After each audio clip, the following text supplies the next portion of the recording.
Agjencia për parandalimin e korrupsionit ka përmbyllur gjatë të premtës aktivitetet e javës së agjencisë të organizuar në moton 20 vjet transparencë dhe integritet, duke rritur besimin e duke parandaluar korrupsionin. Kryetaria e Kuvendit të Republikës së Kosovës dhe ushtruesja detyrës së presidentës, Albulena Haxhiu, tha se korrupsioni ndryshon vazhdimisht formë, prandaj lufta kundër tij duhet të jetë e pandërprerë për ta mbrojtur besimin e qytetarëve në institucionet e shtetit. 20 vjet janë dëshmi e pjekurisë së një institucioni, por kur misioni është mbrojtja e interesit publik, çdo vit është një provë në vete. Sepse korrupsioni nuk pushon kurrë. Ai ndryshon formë, kërkon rrugë të reja dhe përpiqet të deportojë aty ku institucionet dobësohen dhe ku vigjilenca zbehet. Haxhiu gjithashtu shtoi se korrupsioni vjedh besimin dhe drejtësinë. Korrupsioni nuk vjedh vetëm paranë publike.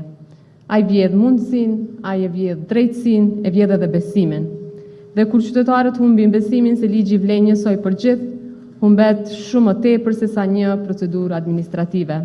Pra humbet ajo që për ne është shumë e rëndësishme, e që është besimi i qytetarëve në institucionet e Republikës së Kosovës. Ndërsa drejtori i Agjencisë për parandalimin e korrupsionit, Yll Buleshkaj, gjatë ceremonisë tha se agjencia duhet të jetë vetëm një institucion që administron procedura. Agjencia do të jetë një institucion që krijon besimin e qytetarit në institucionet e Republikës së Kosovës. Jo një institucion që ndërshkon, por që parandalon. Një institucion që udhëheq me shembull, një institucion modern, me një filozofi që kemi punuar gjithë këtyre viteve.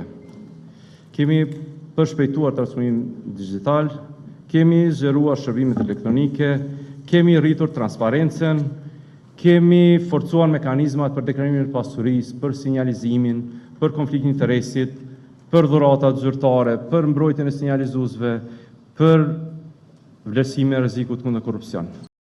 Në takim u tha se puna shumë vjeçare e APK-s në promovimin e transparencës dhe integritetit përbën kontribut të rëndësishëm në ndërtimin e institucioneve demokratike dhe forcimin e besimit të qytetarëve.